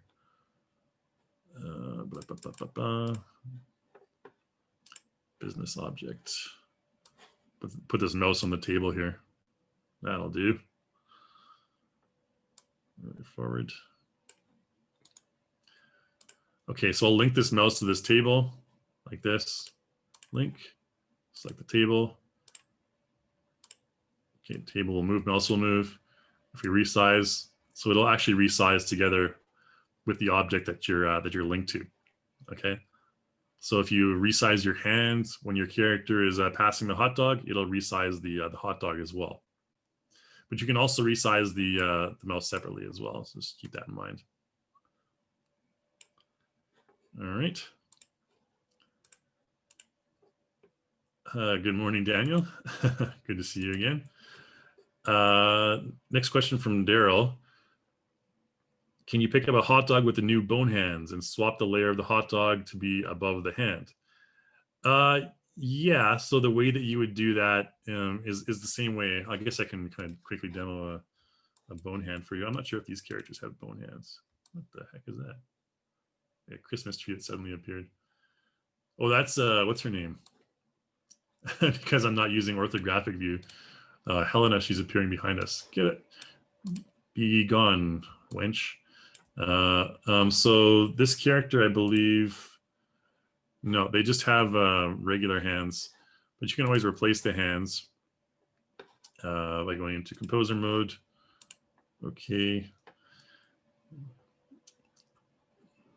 It's kind of a dirty scene. So much stuff in this scene. Disorganized, I guess I should say.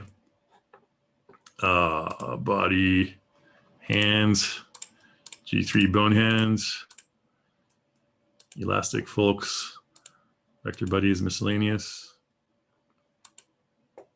D360 humans fine. It's not going to really match.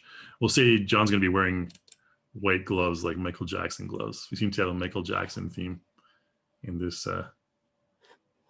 Okay, they're a little big, but yeah, I can just resize them a little bit. There we go. Oh, need to make sure we're in bone edit mode.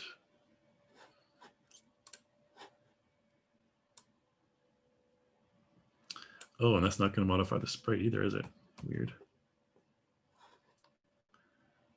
I guess I'm sure we're supposed to be able to change them at the same time. Transform sprite.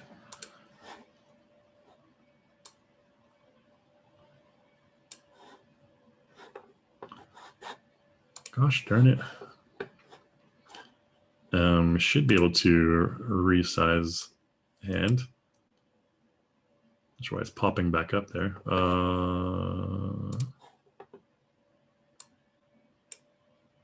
Okay, edit pose needs to be enabled. Up here. Cool. All right, back to stage one. What was the original question? I kind of forgot already. With the bone hands. Yeah, I mean, you can definitely do the same thing. I just kind of want to throw in some bone hands there. Those actually do look kind of like gloves. So if we import in our hot dog, excuse me, import it as a prop. So right now it's kind of behind the character's hand, right? So we'd want it to be in front of his hand.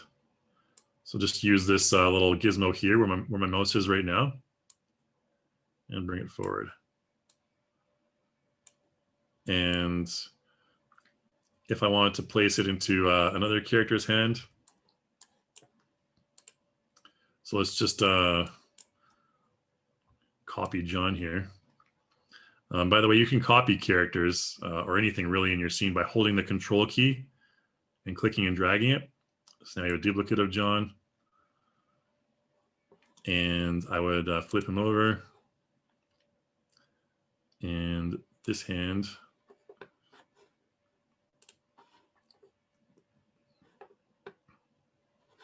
did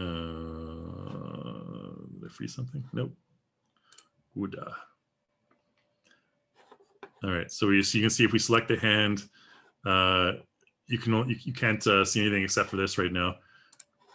So we basically just put this hand in front of the other hand, bring our character up like this. So there you go. All right, and then you just like swap it. So this hand is on the one side, this hand is on the other side. And because he's a little bit forward, you may have to resize him. Just like that. Hot dog cooperation. Okie dokes. Next question from Mike here. Yeah, we will have mocap in the next webinar as well, just so you're aware, because the next webinar is kind of focused on mocap. So next question from Robert. Why does my character return to a starting point when I use start, loop, and end actions? Good question, Robert. And that I'll show you a quick demonstration of that. I'm just going to start this in scene new here, so we have done all this garbage here. Let's bring in Pretty Boy George here. And so I'll demonstrate this with the walking animation I had earlier. So side folks, classic side, walk. So these motions right here, these ones are actually just root motions, okay? Now, root motion basically means if I apply it, our character is not going to actually move forward. They're just going to pretend like they're moving forward. So he's kind of just walking along like this. And if I press F3 and I go into the timeline and I loop my my clip, okay, it'll be fine. He'll just kind of keep on walking forward like this. And I can change his transform position from here to here. Okay, so George is just walking along there. Now, if I'm walking from here to another place, there's some motions, and I'm not sure which motions, I'll have to try and find one here. They have lines behind them. I believe there are some in the mission moves. This is a purchase content pack. So whenever you see these lines behind your character, like this run forward, for example, let's go ahead and have him run forward now. We'll have to zoom out a little bit. So you can see we have this one run forward clip. So I was able to loop these root motions, no problem, right? But notice that when I try to loop the run forward motion, it's going to return to the same position over and over again. Okay, so you can't really loop these run forward motions. What you have to do is you have to just apply them over and over again. Because notice that if I loop it, there's no additional keyframes showing below. There's no reset of the transform position or the layer motion layer position. So it's essentially the difference between moving your character like from here to here and moving your character like, let's just Control Z that, from here. And if we go into our 2D motion key editor to here, this frame, hip. So you can also take your character's hip and move it forward like this. Okay, and that's a transform motion. So we can have him move like forward more like that, or we can have him move back like this a little bit if we want. Okay, so that's the difference between the two. Now, the only way to resolve that, let's just undo all that nonsense. The only way to resolve that is just to apply the motion clip again. Okay, so you'll see the motion clip end right here, and just apply it again from your library. Okay, and apply it again, and you'll see it adds a root keyframe for every repetition that you apply. So now he won't go back in time.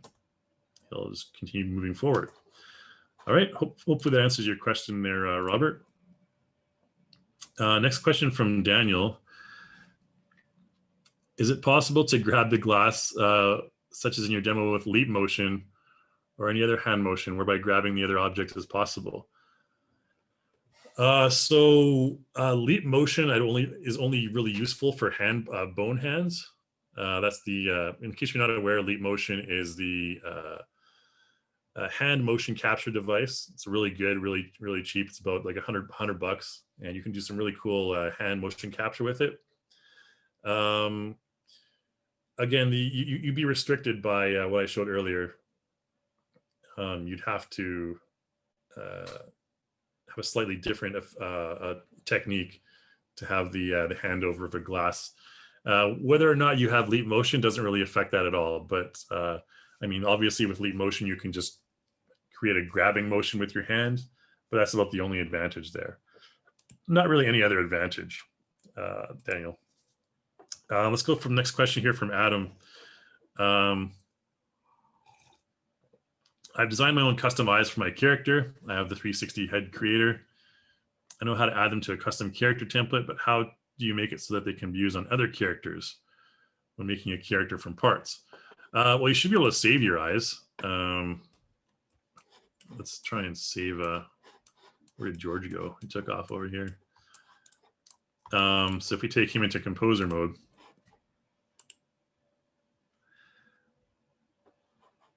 what you can do is go to your content manager custom tab for your character's head. You can go to eyes, custom eye here. And you can save these as George eyes, I guess.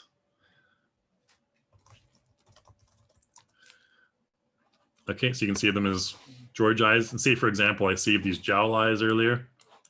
If I apply these jowl eyes to my character,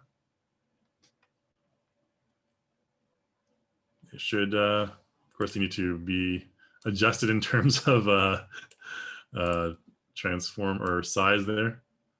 You can see now we have, now George looks decidedly more nefarious. Actually kind of suits him kind of well. He's George's evil twin brother. But there you go. That's basically how you replace the eyes, essentially. And where is he? Where are you, George? Now he's walking with angry eyes. And you can see here, you would have to go back and set up the 360 head creator for these different eyes, though, because I guess when I saved these eyes, I didn't do that. So what you would have to do is go back into composer mode and do all the different eye adjustments. Ooh. Again, using the 360 head creator here. So right here, we'd have that eye over there or whatever. Behind him, this eye over here.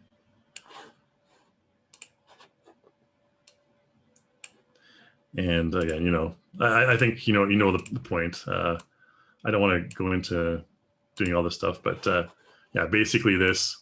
So now we would just mirror it.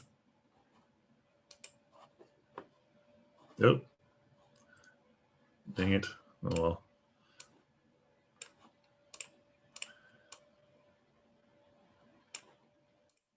This eye needs to be. All right, preview. All right, better. Okay, so you just have to go and do that for all the other ones. I don't want to spend all day doing that while you guys watch me here. So hope that answers your question there, Adam. So Phineas mentions here in the last webinar, you said you would show how to open a door. Okay, so opening a door, you know what, maybe just email me that and I'll make a quick video for you on how to open a door, because there's various different ways you can open it. If you send me like a project of the door you want to be opened, that's probably the better way to go about it. And I can show you how to open that door and how to have the character walk in with that particular door. So just email me your project and I'll take a look at it. Because there's so many different scenarios that you can use for that, and I don't have the material handily available right now. Yeah, just give me an email for that. It's better for everyone, I think. Next question from Linda. Okay, great. Yeah, helped you out, I guess. Thanks, Linda. Thank you, Ed. Now we're getting to the questions that were done after the webinar ended.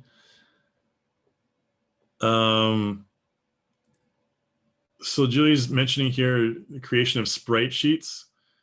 We can take what we create into our game engine. So a sprite sheet is essentially like something that you normally use to bring your create a 2D game in a game engine like Unity or Unreal. If I was to create a sprite sheet, since I have George here right now, let's just have him run. A sprite sheet, very important to note that you want to have your character use the transform motion, not the root motion.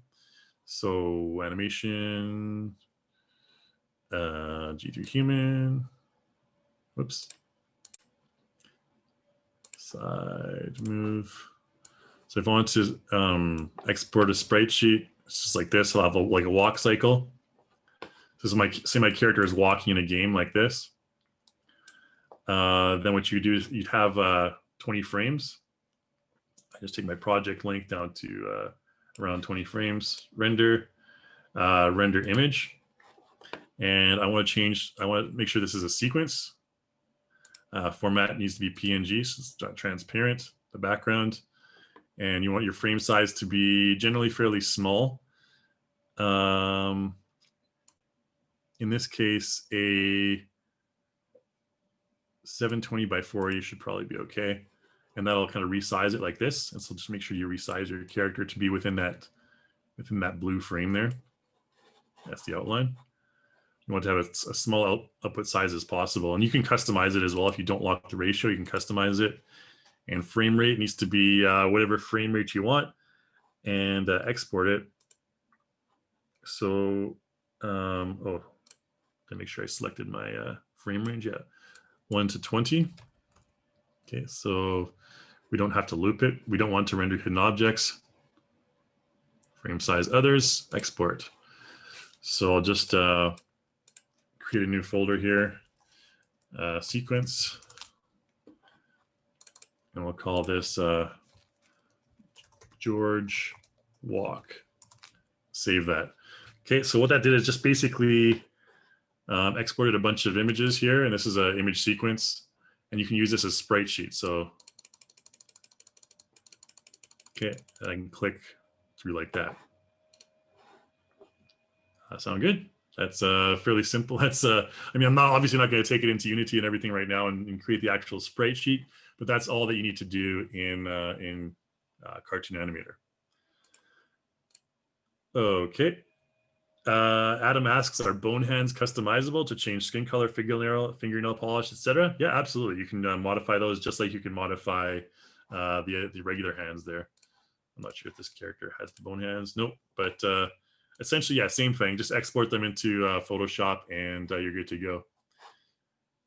Hopefully that answers that question for you, Adam. And the process is the same. I don't really, there's tutorials on that in the Learning Center.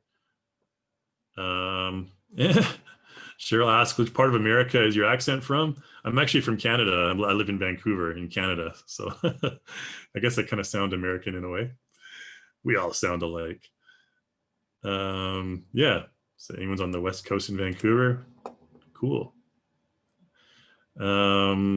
Michael asks here, can you import a picture as a scene? For example, if someone sent a drawing of a room, can you make that a scene? Yeah, absolutely. Again, the process would be, say, for example, let's take a random image. This image of a cup is going to be my scene. So I'm going to click and drag that in, import it as a prop.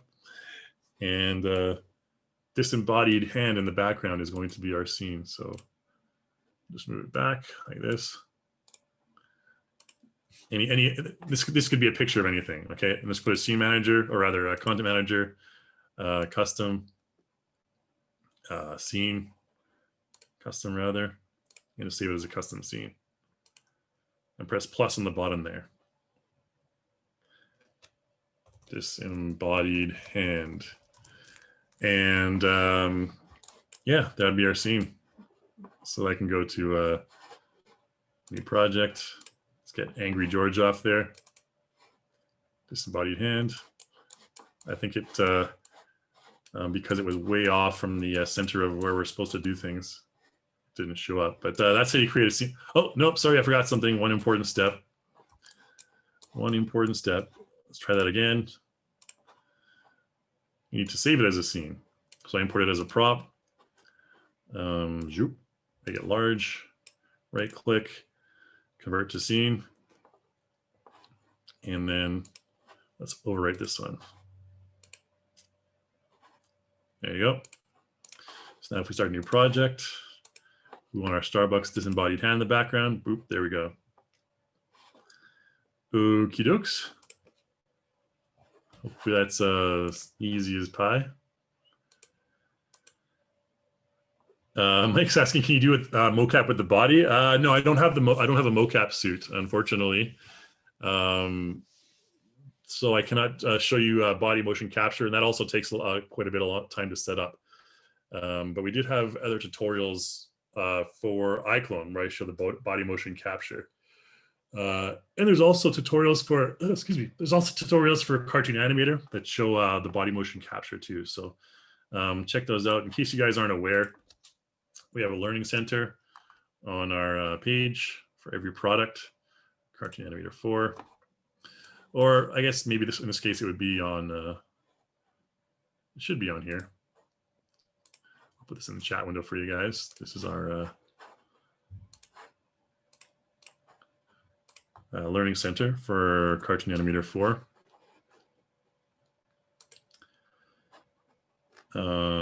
Function. Oh, maybe this is the mocap one will be specifically in the Motion Live 2D section here. Yeah, so learn tutorials right here. So you can check these ones out, Mike. These are the good stuff.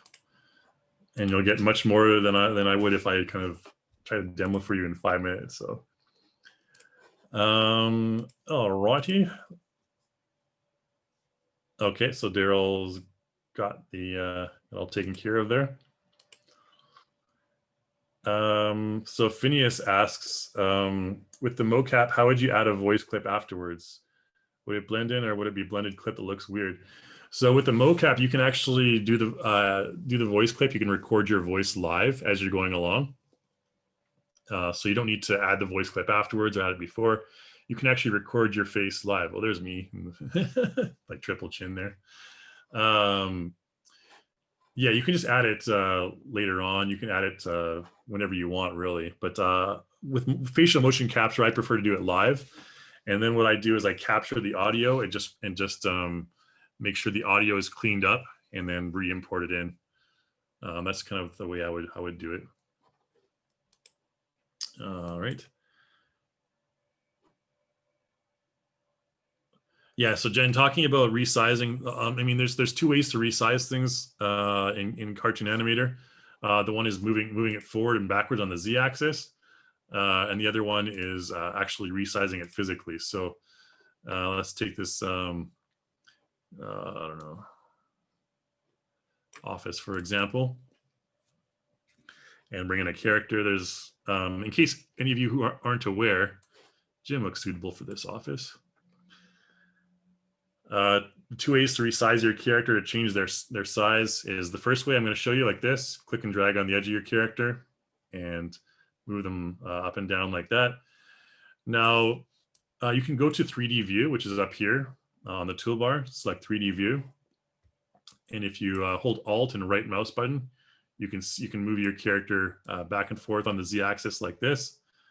So if I move him like really forward like that, and I go out of 3D view, he'll be a lot larger than he used to.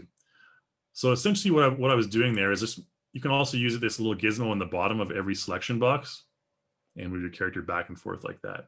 So notice he'll get larger as he moves forward on Z-axis, but you can also resize this way as well. But just only one way actually changes their position on the Z-axis, which is the three-dimensional axis. So he'll be like really far forward. Okay, so you can barely see, you can't even see the rest of the stuff. So you don't want to take him back, something like that. And then there you go. He's still a giant, but he's our giant. Anyways, let's go to the next question from Ed. It's 9:45 on the East Coast. Can these webinars start earlier? Unfortunately, our webinar operation team is based in Taipei, so it starts at 8 o'clock in the morning for them. But you can always review the videos later on, Ed, if you need as well.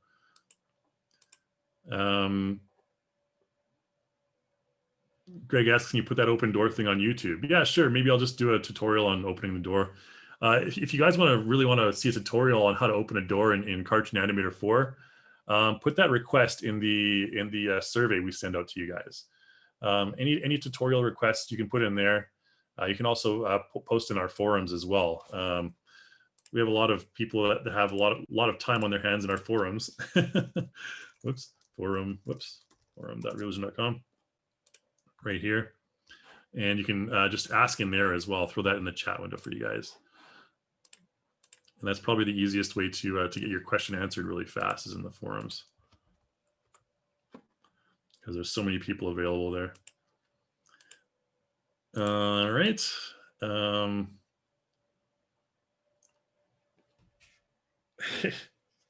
Greg asks, how can you make the background any color? Yep, you can make your background any color as well if you want. I believe it's in preferences or project settings for this one. Yeah, you can choose your background color to white, to red. Okay. Oh, we need to make sure you can see the behind the scene there is all red. Okay, but that looks pretty gaudy, so I'm gonna just go to project settings and change it back to, oh gosh, this one's fine. Or you can activate this image here. Yeah, let's activate that image. Nope. I guess I'll have to find the default color again. There's no option. I think it was just white, wasn't it? Yeah. Yes. No. Oh, gosh darn it. Here we go. All right. Been messing around with iClone too much. Got it mixed up. All right. Hope that answers your question there, Greg. Okay, so we're gonna just end off the webinar then. Adam's asking, what options do I select in Cartoon Animator 4 to get 1 million views on YouTube? Oh man, I don't know. A lot of options you can select. Maybe get some scandalous looking characters in your scene, and I don't know, make it controversial. I have no better answers than that.